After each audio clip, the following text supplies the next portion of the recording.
नमस्कार दोस्तों, आज मैं आपको हरतालिका व्रत की कथा सुनाने जा रही हूँ। हरतालिका तीज का व्रत भाद्रपद मास की शुक्ल पक्ष की तृतीया को किया जाता है। इस दिन भगवान शंकर व माता पार्वती की मिट्टी की मूर्ति बनाकर पूजा की जाती है। हरतालिका तीज के व्रत के महात्म्य की कथा भगवान शंकर ने माँ पार्वती को उनके पूर्व जन्म का स्मरण कराने के लिए सुनाई थी, जो इस प्रकार है। हे देवी, तुमने पहले हिमालय पर्वत पर इस महान व्रत को किया था, जो मैं तुम्हें सुनाता हूँ।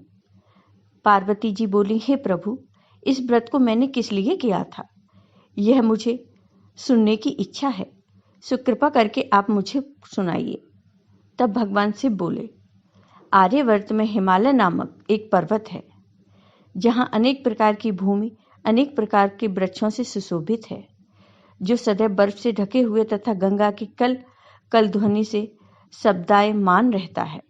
हे पार्वती जी, तुमने बाल्यकाल में उसी स्थान पर परम तप किया था और 12 वर्ष तक के महीने में जल में रहकर तथा बैसाख मास में अग्नि में प्रवेश करके तप किया। श्रावण के महीने में बाहर खुले में निवास कर अन्न त्याग कर तप करती रही। तुम्हारे उस कष्ट को देखकर तुम्हारे पिता को बड़ी चिंता हुई। वे चिंतातुर होकर सोचने लगे कि मैं इस कन्या की किससे शादी करूं। देवयोग से नारद जी तुम्हारे पिता से मिलने आए। तुम्हारे पिता ने नारद जी का सम्मान किया और नारद जी से पूछा, आपने यहाँ तक आने का कष्ट कैसे किया? कहिए, क्या आज्ञा है मुनिवर? तब नारद जी बोले, हे गिरिराज, मैं विष्णु भगवान के भेजने पर यहाँ आया हूँ। तुम मेरी बात सुनो। आप अपनी कन्या का विवाह विष्णु जी से कर दें। ब्रह्मा, इंद्र, शिव आदि देवताओं में विष्णु भगवान के समान कोई भी उत्तम नहीं है।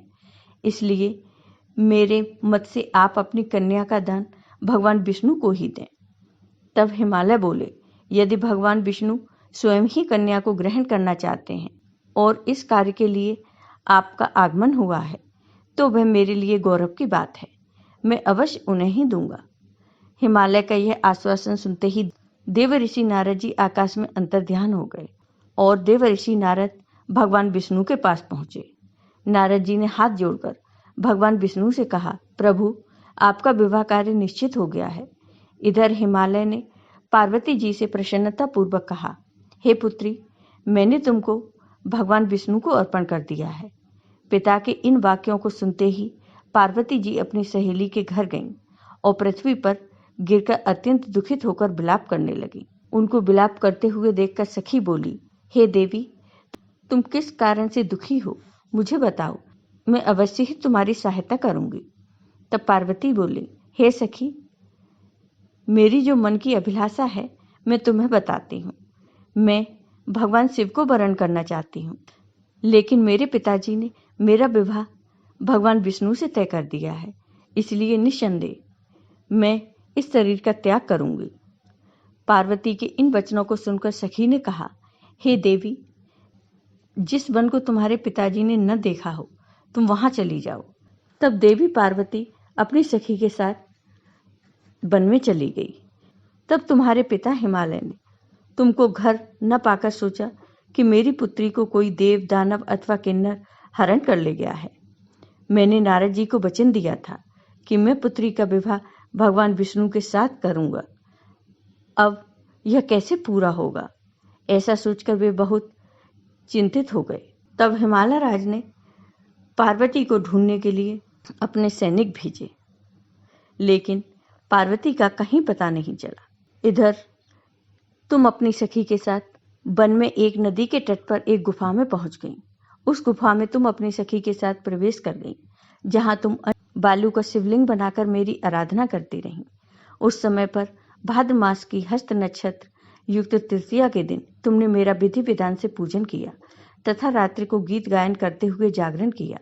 तुम्हारे उस महाव्रत के प्रभाव से मेरा आसन डोलने लगा।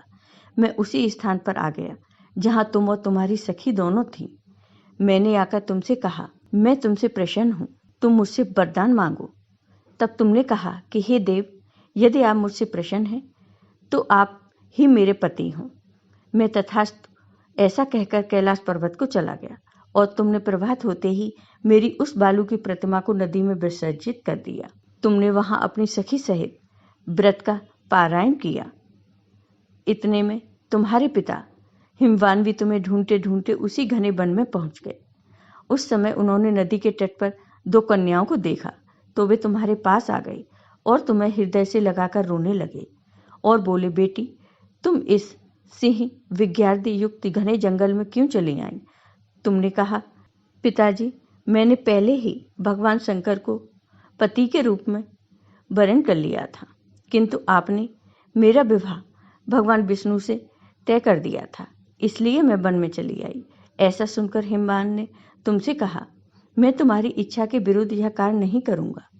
तब वे तुम्हें लेकर घर को आए और तुम्हारा विवाह मेरे साथ कर दिया। तो हे प्रिय, उसी व्रत के प्रभाव से तुमको मेरा अद्य सिंह प्राप्त हुआ है। इस व्रत का मैंने भी अभी तक किसी के सम्मुख वर्णन नहीं किया है। हे देवी, अब तुम्हें यह बताता हूँ, इस व्रत का यह नाम क्यों पड़ा। तुमको सखी हरण करके ले गई थी, इसलिए हरतालिका नाम पड़ा। आपको ये कथा पसंद आई हो तो कमेंट बॉक्स में कमेंट करके ज़रूर बताइए। साथ ही मेरे वीडियो को ज़्यादा से ज़्यादा शेयर करिए। धन्यवाद।